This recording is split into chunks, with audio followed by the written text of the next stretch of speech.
Sign it, Sarah. It's the only thing you can still do on your own. Sign it, Sarah. It's the only thing you can still do on your own. His words sliced through the silence of the courtroom like a blade. The Millionaire CEO leaned back in his chair, his laugh echoing between the marble walls. He wasn't just ending a marriage, he was performing for an audience, showing the world how untouchable he was. Sarah's hands trembled as she stared at the divorce papers. Her eyes, red from holding back tears, reflected not just pain, but the quiet fire of someone who had lost everything, except her dignity. The judge shifted behind his desk, reading through a sealed document marked Will. Sarah didn't know it yet, but that envelope carried the weight of her father's last words and the power to turn everything upside down. In the next few seconds, the man who mocked her would have his smile erased forever. Before we begin this emotional story, tell us in the comments from which city you are watching, and don't forget to leave your like to keep following us. The judge adjusted his glasses and cleared his throat, but Michael didn't even glance up. He was too busy enjoying the sight of Sarah's shaking hands. The corner of his mouth twitched in amusement as she tried to steady herself, her fingers leaving faint smudges of ink on the paper. "Careful," he murmured, his voice low and venomous. "Wouldn't want to ruin the only signature that still matters to you." The room was thick with whispers. Even the clerk behind the judge looked uncomfortable, but Michael was a man who'd learned that power could silence discomfort. His confidence filled every inch of space, the designer suit, the silver cufflinks catching the sunlight, the way he leaned back like the outcome was already written. Sarah's heart pounded against her ribs. Every sound was amplified, the ticking clock, the shuffle of papers, her own uneven breath. She wanted to vanish, but her father's voice echoed somewhere deep inside her. "Never bow to cruelty, even if it wears a suit." Her fingers gripped the pen, trembling. Michael leaned closer, his perfume sharp and cold. "Come on, Sarah," he whispered. "This is business, and you were never good at business." The laugh that followed was soft, but it hurt more than shouting. She didn't answer, she couldn't. Her throat felt dry as sand. The judge finally looked up. "Mr. and Mrs. Bennett," he said evenly, "before we finalize this divorce, there's a matter concerning a will. According to the late Mr. Crawford's estate," Michael interrupted, exhaling in irritation. "Your Honor, with respect, my ex-wife's family affairs have nothing to do with—" But the judge lifted a hand. "It does, Mr. Bennett. The document in question was sealed until this very proceeding." The words hit the air like thunder. Sarah froze. Her father's will. She didn't even know one existed. Michael's smirk faltered for the first time. His lawyer leaned forward, whispering something, but he didn't seem to hear. The judge broke the seal with deliberate calm. "Mr. Crawford left explicit instructions regarding the distribution of his assets. This letter," he glanced at Sarah, then at Michael, "concerns both of you." Michael's fingers tapped against the table, not from nerves but from impatience. "He barely had anything," he muttered under his breath. "What's there to read?" The judge continued anyway, his tone unbothered by Michael's arrogance. "To my daughter Sarah, I leave full ownership of the Crawford Foundation, and to her husband—" He paused, scanning the next lines. Michael leaned forward again, a faint grin returning. "Finally," he whispered, confident he was about to be rewarded for tolerating what he called her sentimental charity work. "To her husband, Michael Bennett," the judge read slowly, "I leave a condition." A condition. The word hung in the room, stretching time itself. Sarah felt the air thin, every sound fading except her own heartbeat. The judge's voice lowered slightly. "Mr. Bennett shall retain no financial benefit from the Crawford estate unless he fulfills the moral clause outlined in this document." Michael blinked. Moral clause. He almost laughed again, but the tension in the judge's tone stopped him. What the hell does that mean? The judge's eyes lifted, cold and deliberate. "It means your late father-in-law left a message for you, written by hand, sealed personally. He wanted you to hear it today, in this courtroom." Michael's confidence wavered for the first time. His jaw tightened. He turned toward Sarah, who was no longer shaking. Her tears had dried, and for the first time in months, her eyes met his, not with pain, but with quiet defiance. And for the first time, Michael looked uncertain. The judge unfolded the next page, the air in the room holding its breath. The judge unfolded the paper with care, the soft rustle of it echoing like thunder in the silence. His eyes moved across the handwritten lines, and something in his face changed, a flicker of empathy, maybe pity. He cleared his throat before he began to read. To my daughter, Sarah, and to the man she calls her husband. Michael shifted in his seat, rolling his eyes. This should be good, he muttered, loud enough for everyone to hear. The judge continued. Michael, when you married my daughter, I prayed you'd love her as much as she deserved. I see now that I prayed in vain. You've built your world on money, but you've never understood its cost. So I'll teach you one final lesson. The courtroom was still. Sarah's hands slowly released the pen. She looked at the letter as if hearing her father's voice from beyond the grave. The judge's tone grew firmer. You'll receive nothing from my estate until you prove you can treat a woman with dignity. Every asset, every account, every partnership we once shared will be frozen under my foundation's name, under Sarah's authority, until that day. A gasp rippled through the small crowd behind them. Michael blinked once, then laughed, though his voice trembled at the edges. This is ridiculous, he said. You can't legally humiliate me with some moral riddle. But the judge didn't react. The document was verified and notarized before Mr. Crawford's passing. It is fully enforceable. Michael's lawyer leaned in, whispering urgently, Sir, this could tie up your holdings for years. Holdings? Michael snapped, turning toward Sarah. You think you're clever? You think this little game will make me crawl? His voice echoed against the marble, sharp and angry now. You wouldn't last a week without me. Sarah didn't move. Her tears were gone. I lasted 25 years without you, she said quietly. That silence afterward was heavier than any scream. Even the judge seemed to pause. Michael's nostrils flared. He tried to compose himself, but the edges of his control were fraying. The arrogance that had once made him magnetic now made him look desperate. He forced a chuckle, pretending not to care. Fine. You can keep your sentimental charity money. I don't need it. But the judge wasn't finished. He turned another page. There's more. Michael froze mid-sentence. If, at the time of this reading, my daughter chooses to proceed with divorce, Mr. Bennett will be required to vacate the marital residence immediately. Any assets shared between them shall revert to her name until further legal evaluation. Michael's lawyer stiffened. That's half your liquid capital, he hissed under his breath. Michael stood up abruptly, his chair screeching against the floor. You can't just... Sit down, Mr. Bennett, the judge said sternly. This is a court of law, not a stage for your pride. He hesitated, jaw tight, but eventually sat back down. His confidence was cracking, line by line. Sarah finally spoke again, her voice steady. My father wasn't cruel, Michael. He was fair. He saw what you did when no one else was watching. Michael met her eyes, the same eyes he used to mock for being too soft. And for the first time, he saw strength in them, a quiet kind of power that didn't need to shout. The judge folded the letter, placing it gently on the desk. This hearing will recess for 10 minutes, he said, standing. When we return, I'll issue the final decree. As everyone rose, Michael stayed seated, staring at the table, his mind spinning. Around him, the whispers grew, reporters, assistants, even the bailiff exchanging glances. The story was no longer about a millionaire CEO's victory. It was about his downfall, broadcast in real time. Sarah turned to leave the room, her steps slow but sure, and though she didn't look back, the sound of her heels across the marble was louder than Michael's laughter had ever been. The hallway outside the courtroom smelled faintly of coffee and disinfectant. Reporters hovered near the exit like vultures waiting for a carcass. Michael walked out first, sunglasses hiding the storm in his eyes. His lawyer trailed behind, speaking quickly, but the words barely reached him. Michael, we can appeal this. No, he snapped. We control the narrative, that's what we do.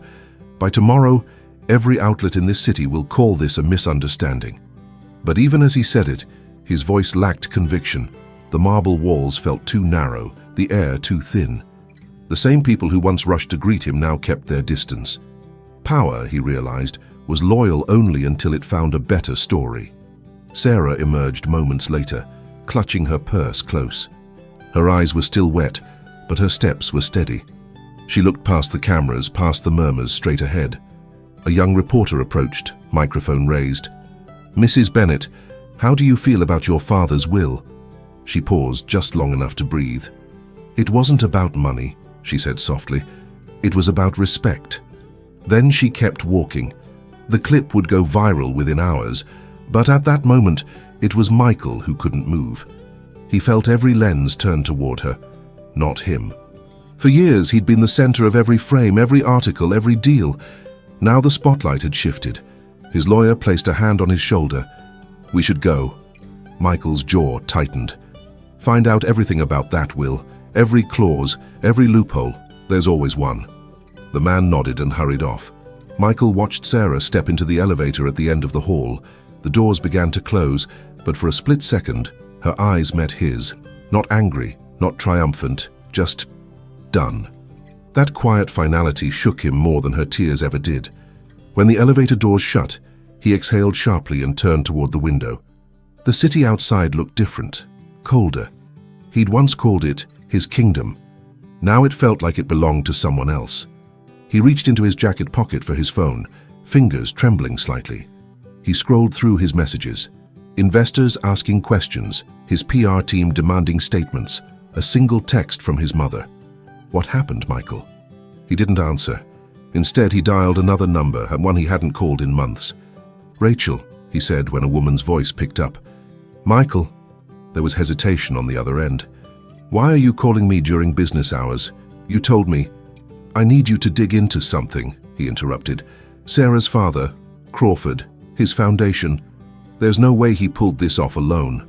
Someone helped him write that clause." A pause, then a sigh. "You think this is about money again?" "This is about control," he hissed. "He's controlling me from the grave."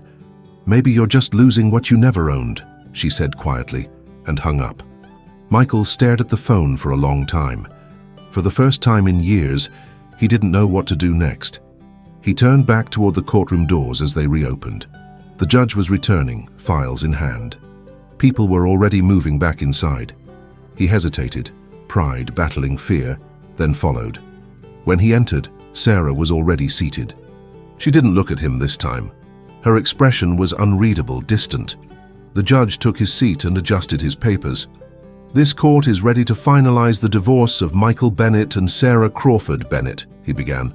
"But before we do, there's one final statement attached to Mr. Crawford's will, addressed solely to Mrs. Bennett." Michael frowned.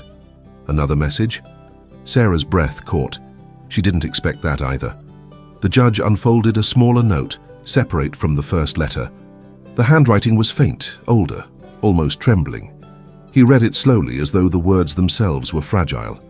"My daughter, if you ever find yourself surrounded by people who laugh at your pain, remember this. Dignity is the one thing they can't steal, unless you give it away." Sarah closed her eyes. Michael looked down, unable to meet anyone's gaze. The courtroom was silent again, but the power in the room had shifted completely. The city had already swallowed the morning by the time Sarah stepped outside. The light was softer now, filtered through clouds that looked heavy with rain. A gentle wind lifted her hair as she walked down the courthouse steps. Reporters shouted her name, cameras flashed, but she didn't stop. For the first time in years, she didn't need to explain herself to anyone. Her driver opened the car door, but Sarah hesitated. She glanced back once, at the grand marble building where she had lost a husband and found herself. Then she got in, closing the door with a quiet click that sounded like an ending. As the car pulled away, her reflection in the window looked older, calmer. The ring on her finger caught a faint glimmer of light, and she slipped it off slowly, resting it in her palm. She stared at it, not as a symbol of failure, but as something that had finally lost its power. Meanwhile, across town, Michael Bennett's office was chaos. The glass tower that once bore his initials in gold now buzzed with nervous energy. His assistant avoided eye contact. Reporters were calling, and shareholders were demanding statements. He burst through the conference room doors, voice raised. "No one says a word until I approve it." His tone, once commanding, now cracked under pressure. He slammed his briefcase on the table, and a stack of papers spilled across it. Legal notices, contract freezes, press requests. One of his executives cleared his throat. "Sir, The board is asking if you'll step aside temporarily. The news—" Michael cut him off. "I built this company. No one takes it from me." But the truth was, it was already slipping. On the TV screen across the room, Sarah's calm interview played on every major network. Her words echoed through the speakers. It wasn't about money, it was about respect. Michael stared at the screen. She wasn't angry, she wasn't broken, she was composed, and that terrified him more than her tears ever did. "Turn it off!" he barked. But the silence that followed was worse.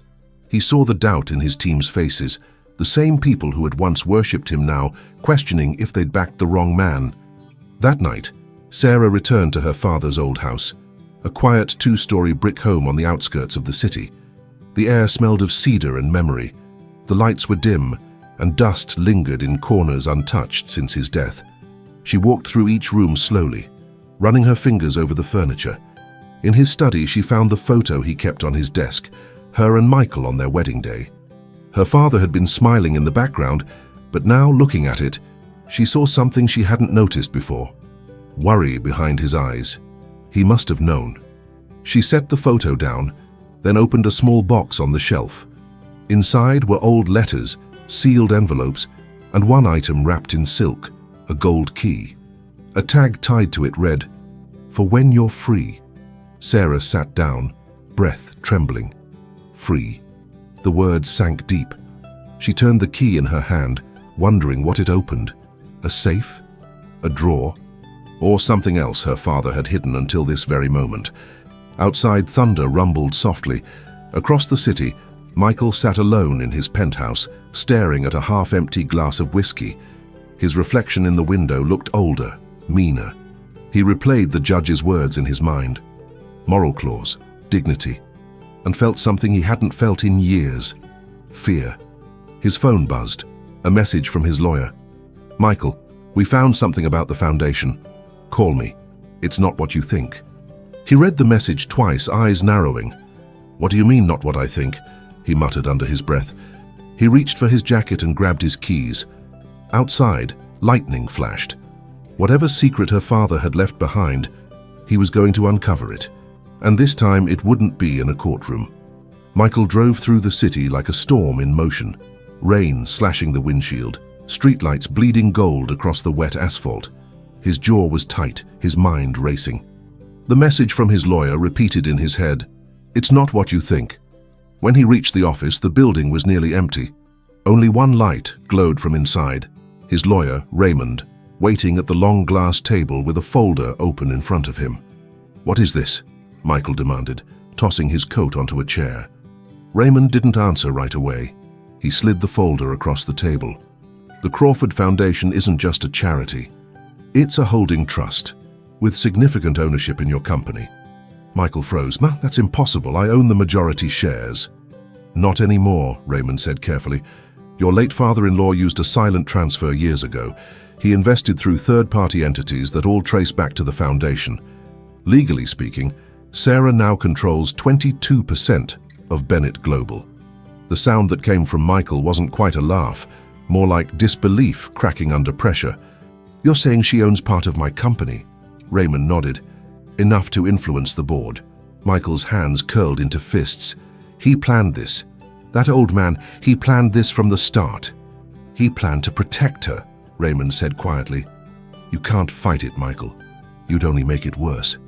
But Michael was already pacing, fury rising in his throat. "Worse? He humiliated me in court, froze my accounts, and now she's sitting on my board." He turned toward the window, the city lights flickering like embers below. "No, I'm not letting her win." Meanwhile, across town, Sarah sat on the floor of her father's study, the golden key resting in her palm. The rain outside whispered against the glass, steady and soft. She opened drawer after drawer, trying each lock, until one of them, the lowest, hidden behind old files, clicked open. Inside lay a small leather journal, worn and faded. Her father's handwriting filled the pages, neat, deliberate, familiar. The first line made her breath catch. "If you're reading this, Sarah, then the truth has finally found you." She turned the pages carefully, her hands trembling. The entries spoke of deals, partnerships, and silent investments made in her name. But deeper in the journal, the tone changed. Michael doesn't love you, daughter. He loves what you represent. Power he didn't earn. One day he'll learn that love without respect is just possession. Tears welled in her eyes. Her father had seen everything she was too afraid to admit. But there was more, a final note tucked in the back pocket of the journal. She unfolded it and read, "When the time comes, don't fight him with anger. Fight him with truth. The foundation holds more than money. It holds his reflection." His reflection. The words puzzled her. She looked toward the shelves. Hundreds of documents, archives, old ledgers. What did he mean? At that same moment, Michael's car pulled up outside the Crawford Foundation headquarters. A tall building with glass walls and a marble lobby that still bore the Crawford crest. He strode past security, ignoring the protests. The night guard recognized him instantly. "Mr. Bennett, you don't have authorization." "Spare me," Michael snapped, flashing his old board ID. "I built half the partnerships in this place." He rode the elevator to the top floor, rain dripping from his coat. The executive suite was dark, except for the faint blue glow of computer screens. He found the door marked Archives, Private. When he stepped inside, he froze. There on the wall hung a large black and white photograph, a much younger Michael shaking hands with Sarah's father. But it wasn't the photo that made him stop. It was the date printed beneath it, 1998. He frowned. That's impossible. He didn't even meet Sarah until years later. Then he noticed the caption, Bennett Global, seed investment funded by Crawford Enterprises. The truth began to dawn, slow and cruel. His empire, the company he'd always claimed he built from nothing, had been born from her father's money. He stepped closer, heart pounding, the reflection of his own face trembling on the glass frame. Behind him, thunder rolled again. And for the first time, Michael Bennett didn't see a CEO. He saw a man built on someone else's foundation. The rain hadn't stopped when Michael drove to the Crawford house.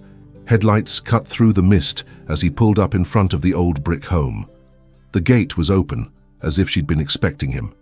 He killed the engine but sat there for a moment, staring at the porch light glowing faintly through the rain.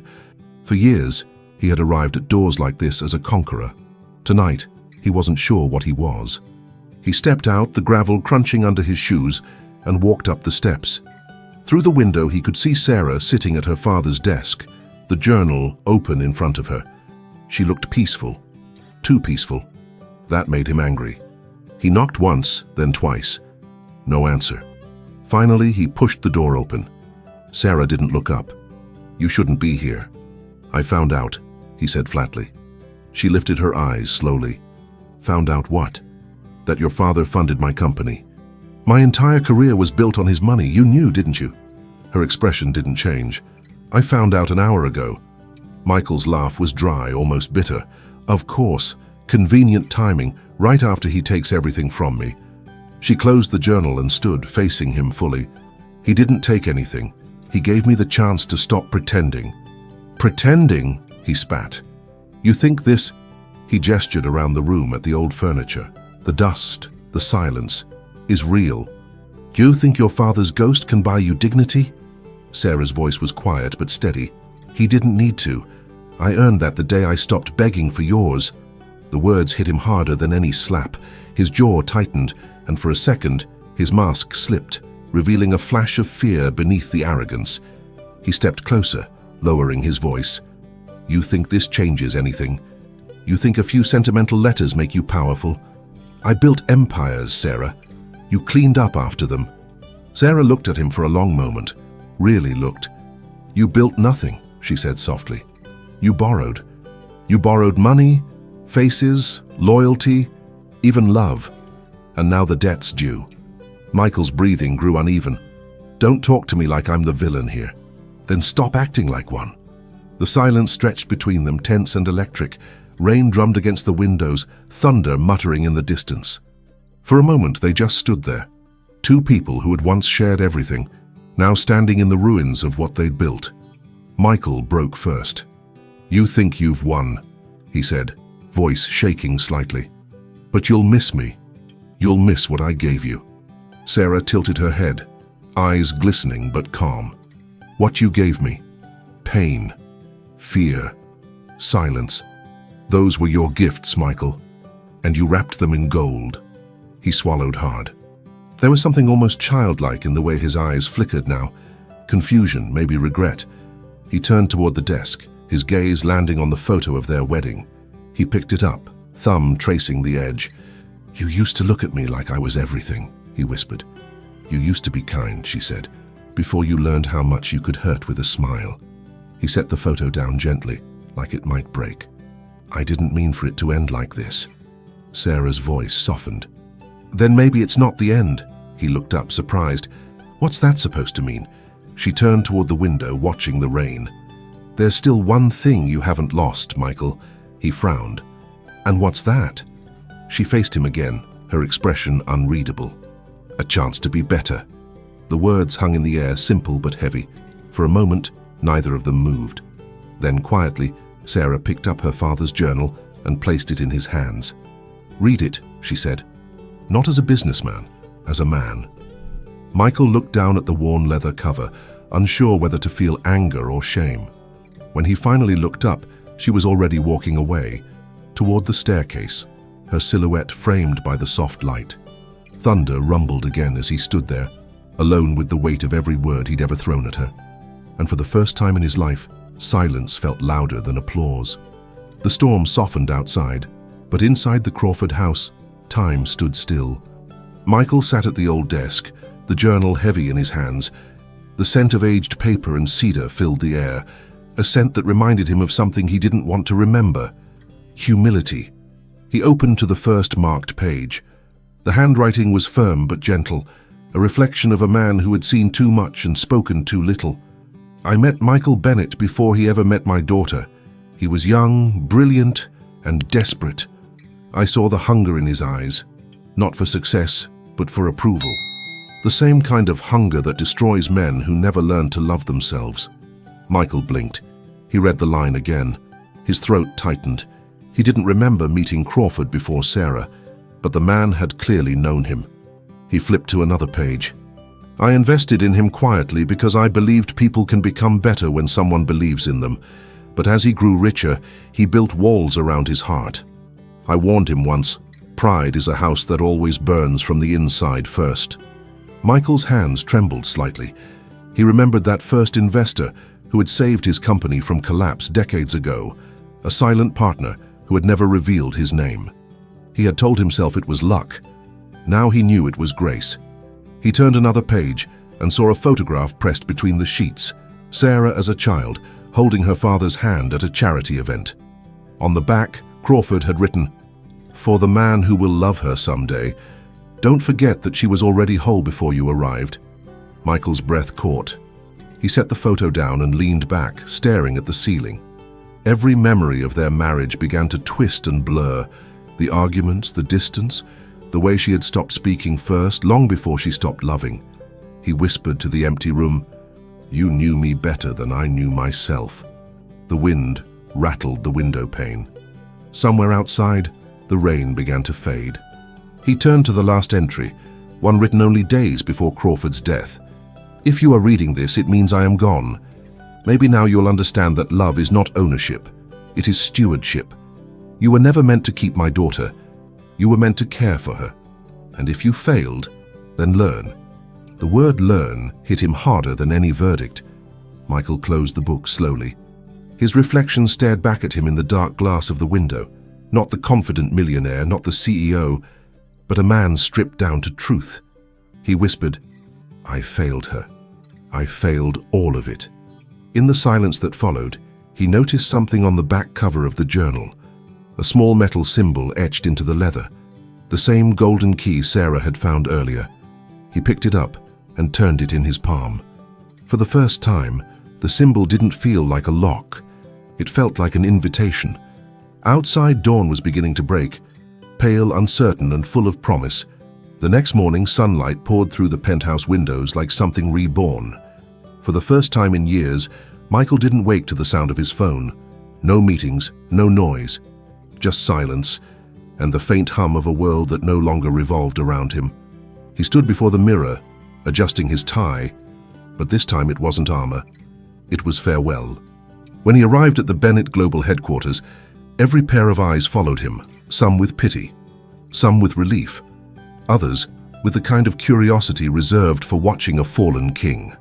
The boardroom was filled, cameras ready, lawyers waiting. His nameplate still sat at the head of the table.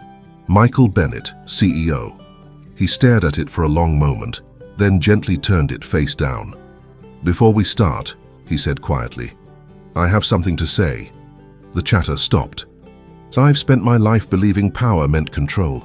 That fear could keep loyalty alive." His voice was steady, but his eyes were tired. "I was wrong." A few board members exchanged looks. One of them, an older woman named Patricia, leaned forward. "Michael, are you resigning?" He nodded once. "Yes, effective immediately. But not because I'm defeated, because I finally understand what leadership isn't." The silence that followed was dense and heavy, the kind that only honesty could create. He continued, "The company will transfer full voting control of my shares to the Crawford Foundation, temporarily." Gasps. Someone whispered, "He's giving it away." Michael ignored them. It was their investment to begin with. Without it, none of this would exist. It's time to honor that. His lawyer, the same one who had stood beside him in the courtroom, whispered urgently, "Michael, think this through. You'll lose everything." Michael looked at him and smiled faintly. "Maybe that's how I find what matters." He signed the papers slowly, the ink gliding across the page like a confession. When it was done, he set the pen down and looked around the room.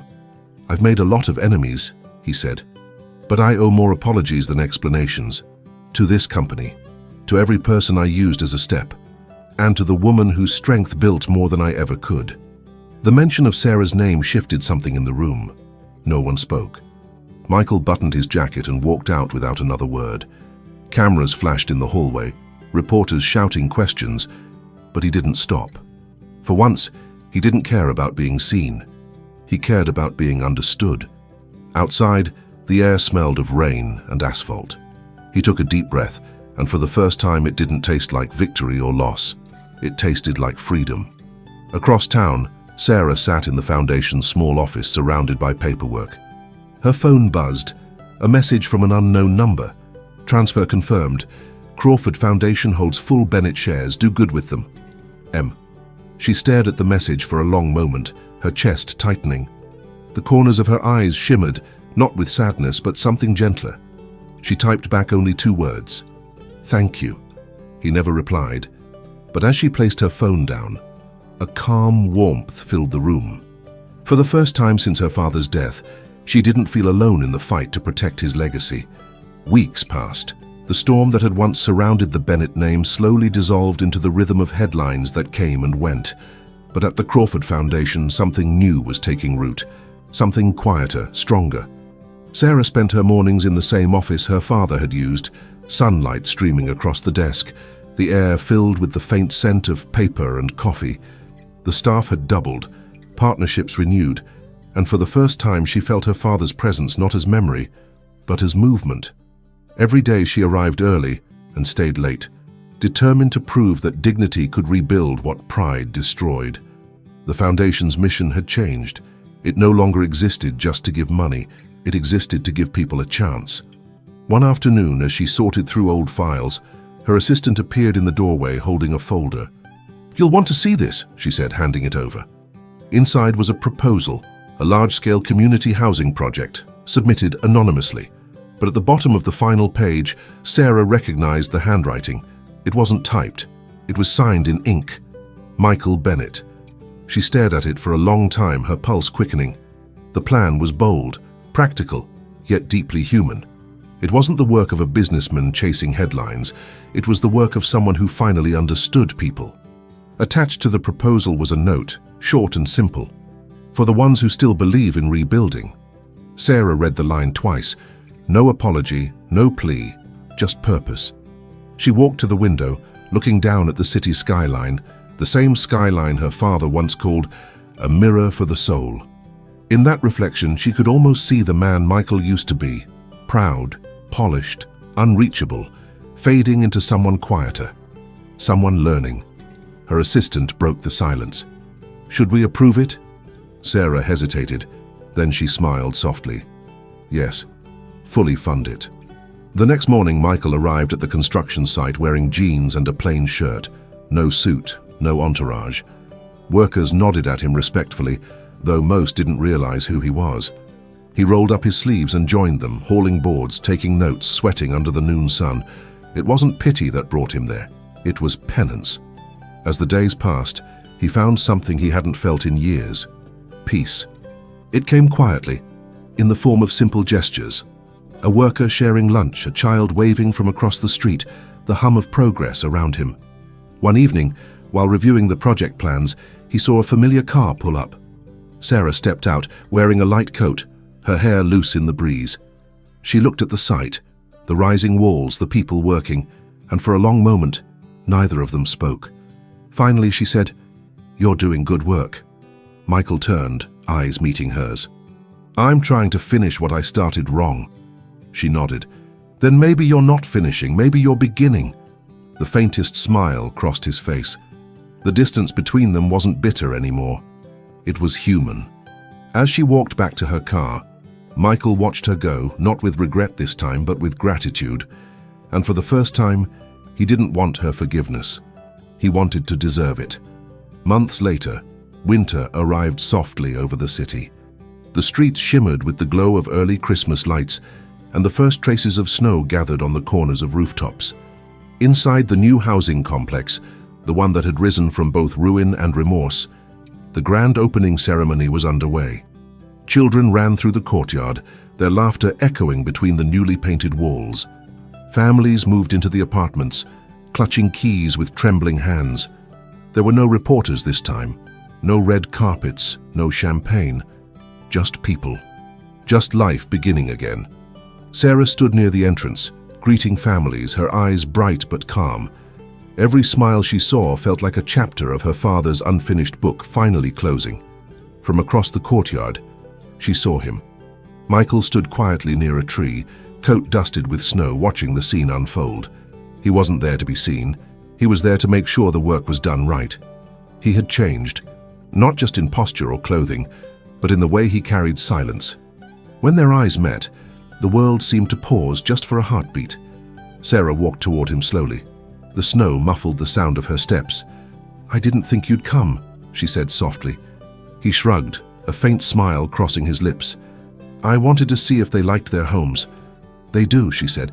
"You gave them more than a roof, you gave them hope." He looked down, shaking his head slightly. "You give me too much credit." "I'm only giving you what you earned," she said. "For once." They stood side by side, watching a young boy tug his mother's hand toward a doorway. The boy stopped for a moment to wave at Michael. Something in that simple gesture broke through the last of his pride.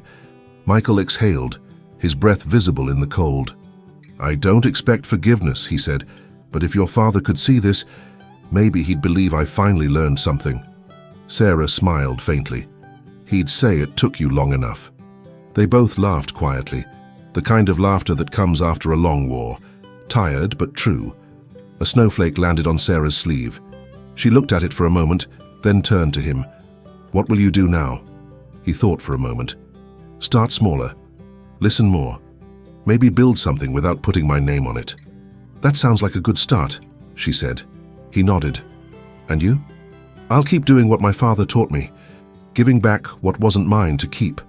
They exchanged one last look, not of love reborn, but of peace restored, the kind that comes when two souls finally stop fighting the truth. Then Sarah extended her hand. "Goodbye, Michael." He took it, firm but gentle. "Goodbye, Sarah." As she walked away, Michael looked up at the snow falling through the light, soft, endless, cleansing. The sound of laughter filled the air again, and somewhere deep inside him, something finally let go. He wasn't the man who'd once laughed in a courtroom. He was the man who'd learned why that laughter had cost so much. And this time, the silence that followed was full, not of shame, but of grace. The city moved on, as cities always do. New stories replaced old scandals, and Michael Bennett's name faded from headlines into quiet anonymity. Yet somewhere on the edge of town, a small plaque stood near the courtyard of the new homes, a simple inscription that read, "Built by hands that learned the value of grace." No logo, no name, just words. Sarah passed by it sometimes on her way to the foundation. Each time she did, she paused for a second, not out of nostalgia, but respect. Some stories didn't need to be rewritten. They only needed to end with truth. Michael never returned to the spotlight. He traveled, volunteered, spoke at small community gatherings, not as a millionaire CEO, but as a man who had learned to listen. And in those quiet rooms, when he talked about failure and redemption, people didn't see arrogance anymore. They saw honesty. One evening, years later, Sarah received a letter without a return address. Inside, a single line written in familiar handwriting, "Thank you for teaching me what power really is." She folded the letter, placed it in her father's journal, and smiled. Some wounds don't close with apologies, they close with understanding. And in that understanding, both of them had finally found freedom. Because forgiveness isn't about forgetting who hurt you. It's about remembering who you are when they no longer can. Thank you for staying with us until the end of this heart-touching story. Tell us in the comments which part moved you the most. Subscribe and turn on the bell to receive more stories that inspire and transform. Leave a like if you believe in the invisible strength of dignity and family. And above all, thank you for being part of this community that believes in stories with soul. And before you go, watch the story I leave here on the left. I'm sure it will also move you and make you reflect.